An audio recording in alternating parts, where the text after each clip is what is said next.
Hello everyone, welcome to Tuesday the 21st of December 2021. I hope you're all doing very well. Can you believe it? Christmas is a few days away. You're having a laugh. On the subject of doing very well, I haven't been over the last few weeks. I had my second Pfizer vaccine about 2 weeks ago, and as a result of that, I was suffering with some quite severe health issues. I'm not going to be a fake epidemiologist, Dr. Karen on Facebook. This is entirely speculative.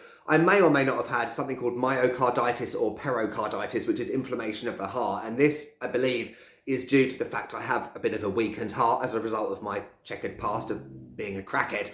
Brilliant. Fortunately, I am back to full strength now, which is great. The reason there hasn't been any videos over the last couple of weeks in terms of travel is due to this. I just wasn't in the right physical state to do it, and I decided to take my yearly YouTube creative break a little bit earlier than planned, which coincides nicely with Christmas and New Year. For once, I actually get a Christmas and New Year. So because of that, I'm going to be back with regular travel videos at the end of January from a shock new location. It's not really new for me. It is for YouTube because I've been there twice before YouTube. That will be revealed in a live stream on Saturday on Christmas Day. I'll come back to that at the end of this video. So this video is my end of year review 2021. Can you shut up, cars, please? Although it's not so much an end of year review, it's more of a stop, start, continue. Because I think as humans, we have this tendency to, dwell on the past way too much. Of course, we should have a bit of retrospectiveness in life. We should look back, but I want to kind of look at what I want to continue and what I want to start doing in a positive way. And by the way, you might see some things in the background which are kind of remnants of this year, Teatro Isuano Martinez, my vaccine certificate, my CDMX Metro card, etc. And I've also got this t-shirt on, Sesamo, which was the classic I wore in both Torreon videos, Ciudad Cuauhtemoc, and I think one in Ujitse as well. But I'm going to be burning this afterwards, by the way. All the other things I do in my life, I'm going to put somewhere on the screen, a bit of information about them, just so that I'm not rattling on about that, because I'm sure most of you are here for the travel thing. On that note, there is a word from the sponsors of this video, which is not NordVPN, it's me. I have a new ebook out, right? The link is down in the description below. It's all about teaching business English again, but a much more modern 2022 version in terms of post-pandemic remote working, hybrid working. I'm really pleased with it. It's been a bit of a labour of love, but it's finally done. There have been 4 main storylines for this year, which I'm going to allude to throughout. Those are, number 1, polishing a turd, which is something I'm going to continue with, not the actual polishing, but you'll see what I mean. What's the second one? Lesser visited places. So that's something I'm absolutely going to continue for 2022. The third one is something I'm going to stop. It's something I have kind of stopped already, especially in Serbia, which is travel stress. I'll come back to that also. And the last one is around the fact, is travel dead as a genre on YouTube? And it's something that I'm kind of gonna start, in a way, is changing the way I'm gonna think about destinations and how I travel. So let's look at my top 3 locations of the year first. Number 3 is Culiacan, Sinaloa. The reason this is at number 3 is because I talked about it when I was there, in that I don't generally listen to, people's warnings and, oh, don't go there, you'll get dissolved in a vat of acid. I went to Culiacan with this view in my head of, oh my God, I do need to be a bit careful. And of course we do need to be careful when we go to places, regardless of where it is. But generally I don't have that view. But with Culiacan I did, or Culi as I affectionately call it. I was genuinely surprised with Culiacan in that it wasn't what I expected.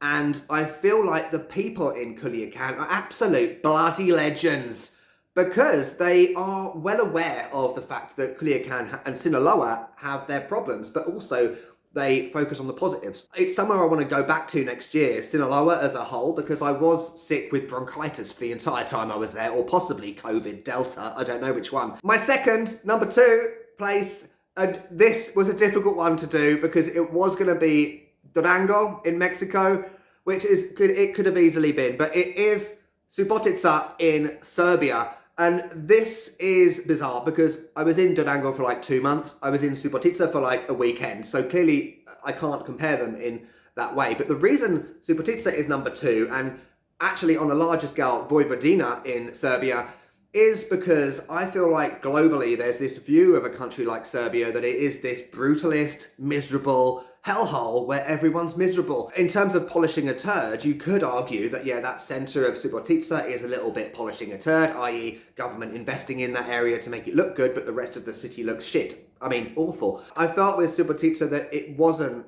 like that. There wasn't this stark contrast between the centre and outside the centre. The rest of the city was equally as gorgeous. And I think Vojvodina, along with, you know, places like Sombor, Novi Sad and elsewhere, is a place I want to go back to because I feel like it's got a lot to offer that people don't know about. My top place of the year, and you might be surprised, sorry Mexico, it's not in Mexico, it's Užice in Serbia, again with polishing a turd. There is no aspect of polishing a turd in Užice. It's consistent across the board, and many people, even people from Serbia, kind of say that, well, it's nothing special, but that's okay. You know, after travelling for 5 years, over 5 years now, I don't necessarily want to be somewhere that is special or pretty or gorgeous. I want somewhere normal that is nothing special. That's what I want. And as, you know, the future looks like, I want to, you know, move somewhere in Europe and actually live a normal life. And that doesn't necessarily have to be in a place which is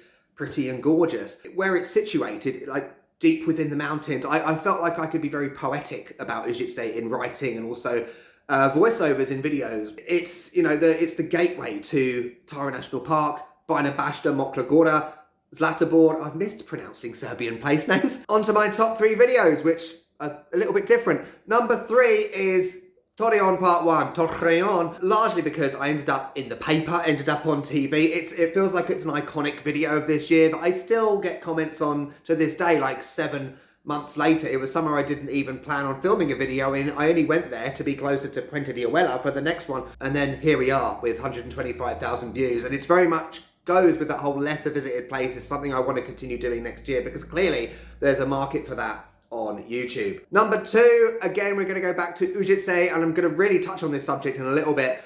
Užice Part 1, the one where I had Complet Lepina and I went to the fortress. Yes, 2 things in a video, which is something I'm going to continue. Simplified videos in terms of being able to really delve deeply into things rather than, you know, running around a city and trying to do 15 things in one video. The simplicity of that video is what I loved, and also the fact that I could really research it to a level I was happy with, and also the fact that it had a special meaning behind it in terms of tenacity and being tenacious in life. My favourite video of the year is going to be a curveball. You're not going to expect this one at all. It is Nombre de Dios. Again, because there was a special meaning behind this, and it's probably the most special meaning of the year. It was all about embracing our inner child and our childhood innocence and our intolerance to risk as children. And I think that's something we need to do as adults more, especially during times like this. None of this stay safe bollocks. Stay dangerous.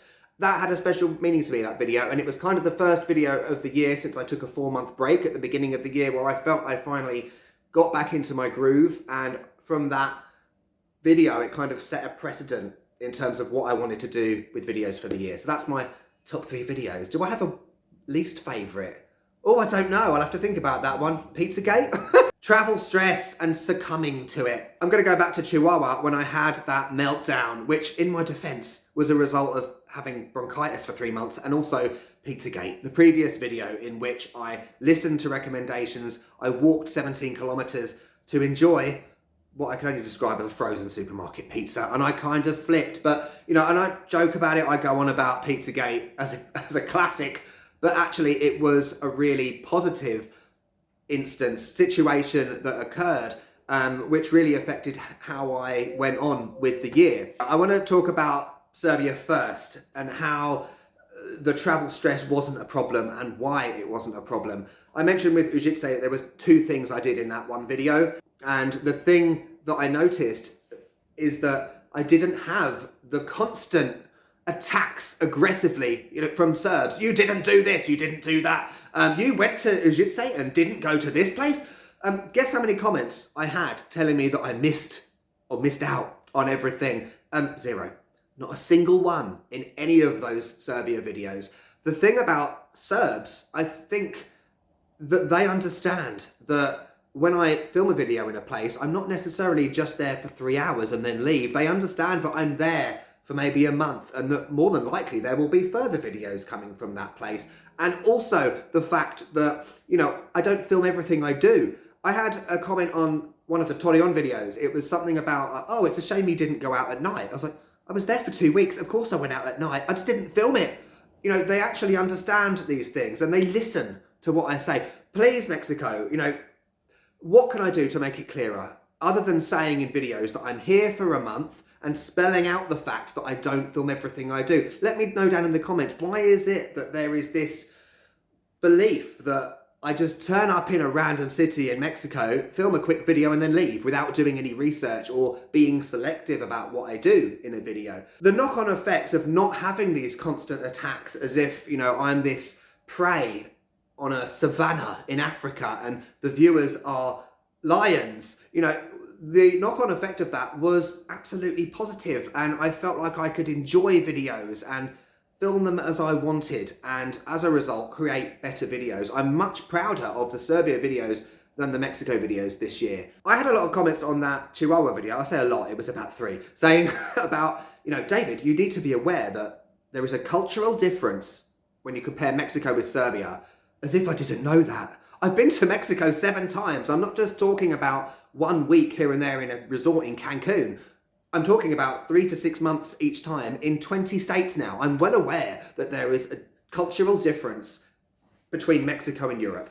Do we use the term cultural difference to excuse a lack of understanding of basic human behaviour and an excuse to be illogical? Now, before you say, with this point, I'm not generalising. I'm not saying that this is an issue with every Mexican, because absolutely it's not. But at the same time, on the flip side, it's not an isolated thing. It's not just one person that I feel approaches YouTube and foreigners in Mexico with this aggressive attack mode, only focusing on the things someone didn't do instead of the things they did. Regardless of that, oh, it's snowing! Every country in the world has its positives and negatives. The UK, France, the Democratic Republic of Congo. Everyone knows that no country is perfect, and it's the same with Mexico. The thing I would say is that, is me not going to one museum in Guadalajara really going to impact my overall impression of Mexico? No, it's not. Not at all. I completely get that, particularly with Mexico, you want foreigners to come to Mexico and go away with an overall positive impression. I get that completely. Do I need to be doing absolutely everything in that place in order to have that positive impression? No. If I haven't done something, how do I know that I've missed it? Do you see what I mean? When I look at what I've put in the thumbnail of this video, Mexico versus Serbia, which country provided me with the most enriched, fulfilling travel experience and stress-free travel experience this year? Absolutely, it was Serbia. No question. And the whole travel stress thing is something which honestly deters me from going back to Mexico, despite the fact that I'm planning to next year. It's something that I'm stressed about a little bit. And, you know, I just implore Mexican viewers to change your approach to foreigners in Mexico. So that's that on that topic. Let me know what you think down below. And lastly, the thing I'm going to start doing is looking at YouTube and where I go in terms of location in more of a business sense. It's my belief that the YouTube travel genre is long dead. And I'm not talking just about COVID, obviously that's an impact, but the problem is, I think fundamentally YouTubers that focus on travel, including me, have got things wrong since day one. My primary passion is travel, and I'm talking about jumping from country to country. I started off as a backpacker, as many did in Southeast Asia. Does that still happen? Does people still go backpacking? Let me know. When it comes to YouTube, that's not how it works. The majority of views on my channel, on many channels, come from people, as I've mentioned, that want to see people in their country and a foreigner's point of view. Look at my Serbia videos versus the one I did in Ukraine. 37,000 views on Kruševac, not even 500 on Odessa, because the YouTube algorithm doesn't work well with travel. So if you're a Mexico viewer who primarily searches for Mexico videos on YouTube, you're not going to get Serbia or Ukraine videos recommended to you in your recommendations, even if you're subscribed. Or you might just be not interested in Ukraine or Serbia. Fair enough. That's fine. So next year I want to focus on places where I have an audience. So as I said, I'm planning to go back to Mexico. I'm planning to be back in Serbia and the Balkans in general. The first country that I'm going to in about 2 weeks is a risk because I haven't filmed videos there before, but I think it will kind of work given my American and Mexican audience. That's a little bit of a clue. Yeah, that's it. Let me know what you think about all those points down in the comments. I'm sure you will. Don't be a bitch. Right, okay, I'm going to love you and leave you. The last thing I'll say is that overall, am I pleased with this year? Yeah, I guess so. Of course, there are certain things I planned to do this year in January that I haven't achieved. Largely, they're all a result of not being a Polish citizen, which was planned. So, for example, you know, living in Europe permanently, stopping travelling, having a cat, buying an oboe, joining an orchestra. I'm moving all of those things to next year because more than likely, I hope I will be a Polish citizen in the near future. Lovely. As I said at the beginning, there will be a live stream on Saturday, which will be the big travel reveal for early January 2022. Like I said, videos will be back at the end of January because I need a few weeks to film like a good few of them first. You can see real-time updates on Instagram in the meantime. I hope you have a wonderful Christmas and New Year. I'm getting a bit emotional now. And also a huge thank you for your support this year in watching videos, commenting, sharing, liking, everything you do. All the messages people send me on Instagram, the emails, even though I hate emails. It's great because, you know, doing this yourself, it can be very lonely. And having those people around really makes the difference. Those people, you. See you next time from a shock new country. Happy New Year. Right, I'm gone. Catch you later.